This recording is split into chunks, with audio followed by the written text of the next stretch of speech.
بہت پرانے زمانے کا ذکر ہے۔ کسی ملک پر ایک بادشاہ حکومت کرتا تھا۔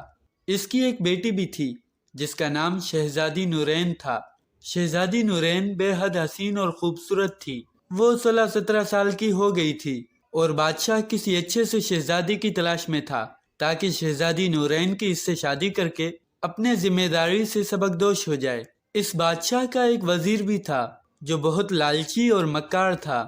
شہزادی نورین کی خوبصورتی نے اسے بھی متاثر کیا تھا اور وہ چاہتا تھا کہ بادشاہ اس سے اپنی بیٹی کی شادی کر دے تاکہ اسے شہزادی کے ساتھ ساتھ تخت و تاج بھی مل جائے۔ اس کی عمر کافی ہو گئی تھی مگر اس نے ابھی تک شادی نہیں کی تھی۔ اس نے ابھی تک کسی سے بھی اس بات کا ذکر نہیں کیا تھا کہ وہ شہزادی نورین سے شادی کرنا چاہتا ہے۔ ایک روز جب تیز بارش ہو رہی تھی تو وزیر نے سوچا کہ یہ بارش تھم جائے تو وہ بادشاہ سے ملنے کے لیے اس کے محل میں جائے گا اور اس سے درخواست کرے گا کہ وہ اپنی شہزادی کے ساتھ اس کی شادی کر دے۔ شام کو بارش رک گئی۔ وزیر خوب بن ٹھن کر اپنے مکان سے نکلا اور بادشاہ کے محل کی طرف چل دیا۔ بادشاہ اپنے کمرے کی کھڑکی میں سے باغ کا نظارہ کر رہا تھا۔ بارش نے تمام پودوں کو نیا نکھار بخشا تھا۔ جب وزیر بادشاہ کے کمرے میں داخل ہوا تو اسے دیکھ کر بادشاہ خوش ہو گیا اور اس سے بولا، آؤ بیٹھو، ہم تمہیں ابھی یاد کر رہے تھے۔ وزیر اس کا خوشگوار موڈ دیکھ کر دل ہی دل میں خوش ہونے لگا۔ اسے یہ امید ہو چلی تھی کہ بادشاہ چونکہ اس سے بہت خوش ہے اس لیے وہ اپنی شہزادی کی شادی اس سے کرنے پر آمادہ ہو جائے گا۔ وہ ایک آرامدہ کرسی پر بڑے ادب سے سر جھکا کر بیٹھ گیا۔ بادشاہ نے اس کی طرف دیکھتے ہوئے کہا، ہماری شہزادی اب بڑی ہو گئی ہے، ہم نے اس کی شادی کرنے کا فیصلہ کیا ہے۔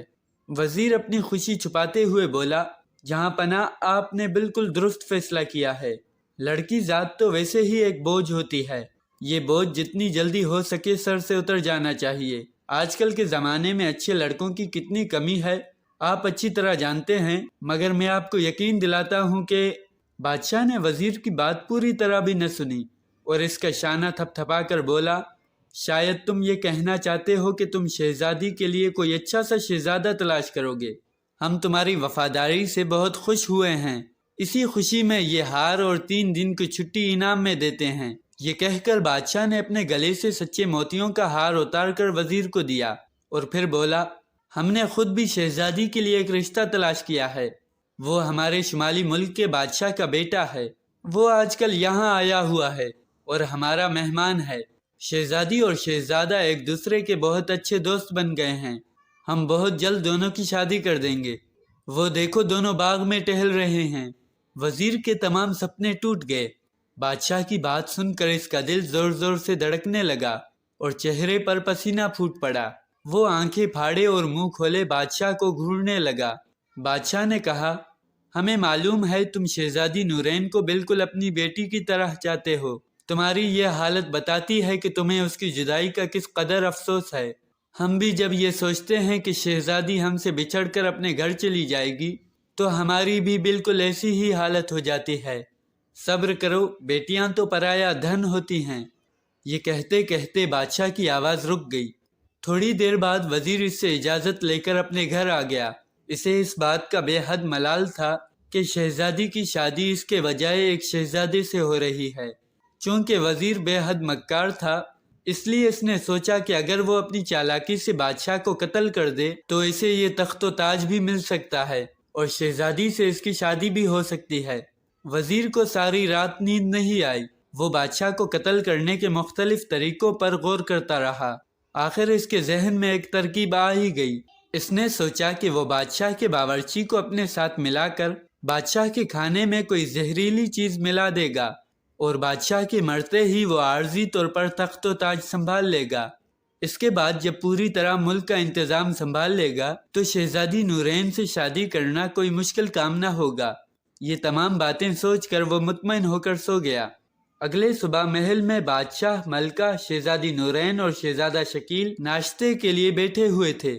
بادشاہ کے چہرے پر فکر مندی اور پریشانی کے آثار تھے۔ ملکہ اس کی شکل دیکھ کر پہچان گئی کہ ضرور کوئی نہ کوئی خاص بات ہے۔ اس نے جب بادشاہ سے اس بارے میں پوچھا تو بادشاہ نے بڑے دھیمے لہجے میں کہا، میں نے رات ایک بھیانک خواب دیکھا تھا۔ میں نے دیکھا کہ میں جنگل میں شکار کھیلنے گیا ہوں۔ وہاں مجھے تھکن سی محسوس ہوئی تو میں ایک درخت کے نیچے آرام کے لیے بیٹھ گیا۔ وہاں بیٹھے ہوئے مجھے زیادہ دیر نہ گزری تھی کہ میرے پیچھے سے ایک سیاہ رنگ کا سانپ بڑی تیزی سے میری طرف بڑھا اور میرے پاؤں پر ڈس کر اپنے بل میں جا گھسا۔ میرا خوف و دہشت کے مارے برا حال ہو گیا تھا، اور پھر اسی عالم میں میری آنکھ کھل گئی۔ بادشاہ کا خواب سن کر ملکہ بھی فکر مند ہو گئی۔ ناشتے کے فوراً بعد اس نے شاہی نجومی کو طلب کر کے اسے بادشاہ کا خواب سنایا اور اس خواب کی تعبیر پوچھی۔ اس نجومی کی عمر 180 برس تھی۔ اس کے سر اور داڑھی کے بال روئی کے گالوں کی طرح ملائم اور برف کی طرح سفید تھے۔ اس نے بڑے غور سے بادشاہ کا خواب سنا اور پھر اپنے ساتھ لائی ہوئی موٹی موٹی کتابوں کی ورگردانی کے بعد وہ کچھ حساب کتاب کرنے لگا۔ بادشاہ، ملکہ، شہزادی نورین اور شہزادہ شکیل، جو کہ شہزادی نورین کا ہونے والا شوہر تھا، سب کے سب بوڑھے نجومی کو غور سے دیکھ رہے تھے۔ تھوڑی دیر بعد نجومی نے حساب لگانے کے بعد ملکہ سے مخاطب ہو کر کہا، ملکہ صاحبہ، خدا بادشاہ سلامت کی عمر دراز کرے۔ ان کا ایک دشمن پیدا ہو گیا ہے۔ وہ مجھے ہر قیمت پر جاں پناہ کی جان لینا چاہتا ہے۔ بادشاہ سلامت نے جو سانپ دیکھا تھا وہ اسی دشمن کی طرف اشارہ ہے۔ میں اپنے علم سے صرف اتنا ہی پتہ چلا سکا ہوں۔ اس دشمن کا نام نہیں بتا سکتا، پھر بھی میں اتنا ضرور کہوں گا کہ اگر اس دشمن کو نہ پکڑا گیا تو وہ اپنی عیاری اور مکاری سے بادشاہ سلامت کو نقصان پہنچا دے گا۔ نجومی کی بات سن کر ملکہ کے ہوش اڑ گئے۔ بادشاہ بھی بے حد غمزدہ ہو گیا اور شہزادی نورین کی آنکھوں سے ٹپ ٹپ آنسو گرنے لگے۔ شہزادہ شکیل شہزادی نورین کو روتا دیکھ کر بے چین ہو گیا۔ اس نے بڑے پرعزم لہجے میں کہا، پیاری شہزادی، تم رنجیدہ مت ہو۔ میں جب تک زندہ ہوں انشاءاللہ بادشاہ سلامت کو کوئی بھی شخص نقصان نہیں پہنچا سکتا۔ میں تم سے وعدہ کرتا ہوں کہ تمہارے پیارے ابا حضور کے دشمن کو بہت جلد ان کے خدمت میں پیش کر دوں گا۔ شہزادی شکیل کی بات سن کر شہزادی نورین کے لبوں پر مسکراہٹ پھیل گئی۔ بادشاہ اور ملکہ نے بھی اطمینان کا سانس لیا۔ انہیں امید تھی کہ شہزادہ شکیل اس دشمن کو پکڑنے میں ضرور کامیاب ہو جائے گا۔ بادشاہ وہاں سے اٹھ کر دربار میں چلا گیا کیونکہ دربار کا وقت ہو گیا تھا۔ ملکہ اپنے دوسرے کاموں میں مصروف ہو گئی اور شہزادی نورین کی چند سہیلیاں آ گئی تھیں۔ وہ ان کے ساتھ باتیں کرنے لگی۔ شہزادہ شکیل کچھ سوچنے میں مصروف تھا۔ اچانک اس کے ذہن میں ایک بڑی اچھی ترکیب آ گئی۔ وہ کمرے سے نکل کر باغ میں آیا۔ اس نے دیکھا کہ بادام کے درخت پر ایک طوطا بیٹھا ایک پکے ہوئے بادام پر اپنی چونچ مار رہا ہے۔ شہزادہ شکیل بہت ہی آہستگی سے درخت پر چڑھا اور طوطے کو پکڑ لیا۔ پھر اس نے طوطے کو ایک بہت ہی خوبصورت پنجرے میں بند کیا۔ پنجرہ سونے کی تیلیوں کا بنا ہوا تھا۔ شہزادہ شکیل طوطے کا پنجرہ لے کر دربار میں پہنچا۔ بادشاہ اپنے تخت پر بڑے باروب طریقے سے بیٹھا ہوا تھا۔ تمام درباری فرش پر بچھے قیمتی قالین پر بیٹھے ہوئے تھے۔ شہزادہ شکیل نے بادشاہ سے کہا، جہاں پناہ، میرے ابا حضور نے یہ جادو کا طوطا آپ کے لیے بھیجا تھا۔ اسے قبول فرما کر شکریہ کا موقع دیں۔ یہ طوطا آپ کو ہر جمعرات کی صبح آپ کے دشمنوں کے ناموں سے آگاہ کیا کرے گا۔ کل جمعرات ہے۔ یہ جس شخص کا بھی نام لے سمجھ لیجئے گا وہ آپ کی جان کا دشمن ہے۔ بادشاہ سمجھ گیا کہ شہزادہ شکیل اس کے دشمن کو پکڑنے کی فکر میں ہے۔ اس نے پنجرہ لے کر اپنے پاس رکھ لیا۔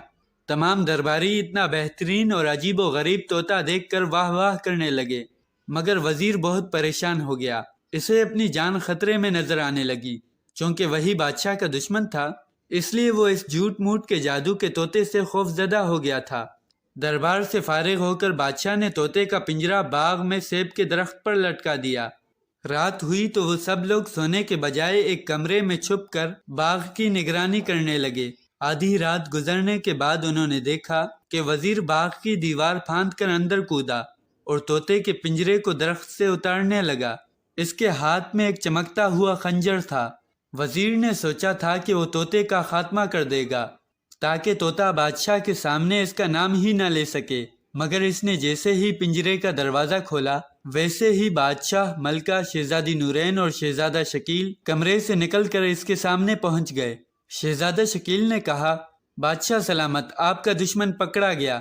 یہی وہ شخص تھا جو آپ کے قتل کا منصوبہ بنا رہا تھا۔ بادشاہ کی آنکھیں غصے سے لال ہو گئیں۔ وزیر کی ہچکی بند ہو گئی۔ وہ خوف کے مارے تھر تھر کانپ رہا تھا۔ بادشاہ نے اسی وقت چند سپاہیوں کو بلا کر وزیر کو گرفتار کر لیا۔ وزیر نے اپنا جرم مان لیا تھا اور اس جرم کی وجہ سے اس کی ساری دولت ضبط کر کے اسے ملک بدر کر دیا گیا۔ ملکہ اور بادشاہ شہزادی شکیل کی ذہانت سے بہت خوش تھے۔ چند دنوں بعد شہزادی نورین اور شہزادہ شکیل کی شادی ہو گئی اور دونوں ہنسی خوشی رہنے لگے۔ ناظرین، یہ تھی ہماری آج کی ویڈیو۔ اگر آپ کو یہ ویڈیو پسند آئی ہے تو ویڈیو کو لائک کریں اور ہمارے یوٹیوب چینل انسائیکلو ٹی وی کو سبسکرائب کریں۔ ملتے ہیں ایک نئی ویڈیو کے ساتھ۔ اللہ حافظ۔